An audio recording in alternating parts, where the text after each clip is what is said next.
നമുക്കിന്ന് വളരെ രുചികരമായ സവാള ബോണ്ട തയ്യാറാക്കാം. ഇത് നമുക്ക് ഇഫ്താറിന് വിളമ്പാവുന്ന നല്ല ഒരു ഈവനിങ് സ്നാക്കാണ്. ഇത് വളരെ പെട്ടെന്ന് തന്നെ കുറഞ്ഞ ഇൻഗ്രീഡിയൻസ് ഉപയോഗിച്ച് നമുക്ക് തയ്യാറാക്കി എടുക്കാവുന്ന നല്ലൊരു ക്രിസ്പി ആയിട്ടുള്ള സ്നാക്കാണ്. അപ്പോൾ ഇതിനായിട്ട് ഞാൻ എടുത്തിട്ടുള്ളത് 1 കപ്പ് കടലമാവ് എടുത്തിട്ടുണ്ട്, 1/2 കപ്പ് അരിപ്പൊടി എടുത്തിട്ടുണ്ട്. ഇത് വറുത്ത അരിപ്പൊടിയാണ്, ഇടിയപ്പത്തിന് ഉപയോഗിക്കുന്ന ഫൈൻ അരിപ്പൊടിയാണ് എടുത്തിട്ടുള്ളത്. ഇനി ഇതിലേക്ക് നമുക്ക് വേണ്ടത് സവാളയാണ്. 2 മീഡിയം സൈസുള്ള സവാള കുറച്ചിങ്ങനെ ക്യൂബ്സ് ആയിട്ട് കുറച്ച് തിക്കായിട്ടുള്ള പീസായിട്ട് കട്ട് ചെയ്തെടുത്ത് വെച്ചിട്ടുണ്ട്. കുറച്ച് മല്ലിയില വേണം. 2 പച്ചമുളക് വളരെ ചെറുതായിട്ട് കട്ട് ചെയ്തെടുത്ത് വെച്ചിട്ടുണ്ട്. കുറച്ച് കറിവേപ്പിലയും നല്ല ചെറുതായിട്ട് ചോപ്പ് ചെയ്തെടുത്തിട്ട് വെച്ചിട്ടുണ്ട്. നമുക്ക് ആവശ്യത്തിനുള്ള ഉപ്പ് വേണം. ഒരു 1/4 ടീസ്പൂൺ സോഡാപ്പൊടിയും വേണം. ഇത് കൂടാതെ നമുക്ക് മുളക് പൊടിയും കായപ്പൊടിയും വേണം.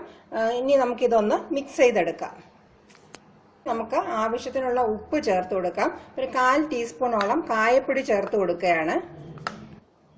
നമ്മൾ 2 പച്ചമുളക് ചേർക്കുന്നുണ്ട്, അല്ലാതെ ഇതിൻ്റെ കൂടെ മുളക് പൊടി ചേർത്ത് കൊടുക്കാം.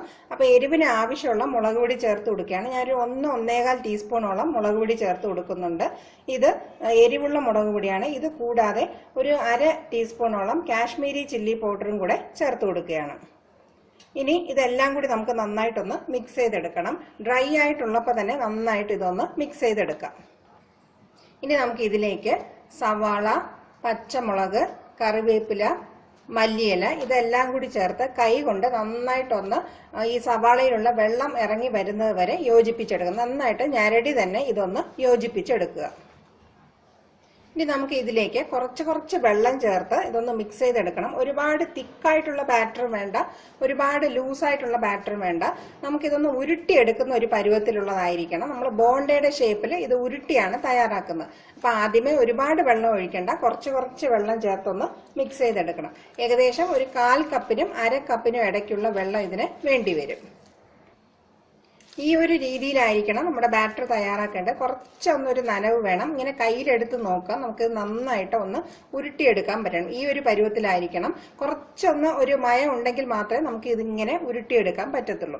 ഇനി നമുക്ക് ഇതിലേക്ക് ചേർത്ത് കൊടുക്കാനുള്ളത് 1/4 ടീസ്പൂണോളം സോഡാപ്പൊടിയാണ്. അതും കൂടെ ചേർത്ത് നന്നായിട്ടൊന്ന് മിക്സ് ചെയ്തെടുക്കാം. നമ്മൾ സവാള ബോണ്ടയ്ക്കുള്ള കൂട്ട് തയ്യാറായിട്ടുണ്ട്. ഞാനിവിടെ എണ്ണ ചൂടാക്കാനായി വെച്ചിട്ടുണ്ട്. എണ്ണ നന്നായിട്ട് തിളച്ച് വന്നതിന് ശേഷം അതിൽ നിന്ന് നമുക്ക് ഒരു സ്പൂൺ, ഒരു കറണ്ടി പോലെ, അതായത് 1-2 ടേബിൾ സ്പൂണോളം വരും, ഒരു 1.5 ടേബിൾ സ്പൂൺ എടുത്തിട്ട് നമ്മൾ ഈ തയ്യാറാക്കി വെച്ചിരിക്കുന്ന കൂട്ടിലേക്ക് ചേർത്ത് കൊടുക്കണം. നല്ല ചൂടുള്ള എണ്ണയായിരിക്കണം. ഇനി നമുക്ക് ചെറിയ ഉരുളകളാക്കി ഈ മാവ് ഒന്ന് ഉരുട്ടിയെടുക്കാം. കൈ കൊണ്ട് നന്നായിട്ട് ഉരുട്ടിയെടുക്കുക. നല്ല റൗണ്ട് ഷേപ്പ് ഇങ്ങനെ കൈ കൊണ്ട് കൊടുത്ത് ഇങ്ങനെ ആക്കിയിട്ട് നമ്മൾ ചൂടാക്കി ഇട്ടിരിക്കുന്ന എണ്ണയിലേക്ക് ഇട്ട് കൊടുക്കുക. ഇപ്പം ഞാൻ ഈ ഒരു അളവിലാണ് തയ്യാറാക്കുന്നത്. ഇതിനേക്കാളും ചെറുതായിട്ടോ വലുതായിട്ടോ വേണമെങ്കിൽ തയ്യാറാക്കി എടുക്കാവുന്നതാണ്. ബാക്കിയുള്ളതും ഇതുപോലെ ഇട്ട് കൊടുക്കാം. ഒരു മീഡിയം ഫ്ലെയിമിൽ വെച്ച് പൊരിച്ചെടുക്കുക, ഇല്ലെങ്കിൽ അകത്ത് വേഗത്തില്ല, പുറമേ പെട്ടെന്ന് അങ്ങ് കരിഞ്ഞു പോവുകയും ചെയ്യും. ഇതുപോലെ നമുക്ക് ഉരുട്ടിയിട്ട് കൊടുക്കാം. ഒരു സൈഡ് ഒന്ന് മൂത്ത് വരുമ്പോൾ നമുക്ക് തിരിച്ചിട്ട് കൊടുക്കാം. ഇങ്ങനെ തിരിച്ച് മറിച്ച് വിട്ട് എല്ലാ വശവും നല്ലൊരു ഗോൾഡൻ ബ്രൗൺ കളറായിട്ട് മൊരിയിച്ചെടുക്കണം. ഫ്ലെയിം കൂട്ടി വെക്കാതിരിക്കുക, മീഡിയം ഫ്ലെയിമിൽ വെച്ച് തന്നെ പൊരിച്ചെടുക്കുക. നമ്മുടെ ബോണ്ട ഏകദേശം തയ്യാറായി വരുന്നുണ്ട്. ഇപ്പം ഞാൻ ഫ്ലെയിം ഒന്ന് കൂട്ടി വെക്കുകയാണ്, കാരണം ഇതിപ്പോൾ എടുക്കാനുള്ള സമയമായി. നല്ല ഗോൾഡൻ ബ്രൗൺ കളറായിട്ടുണ്ട്.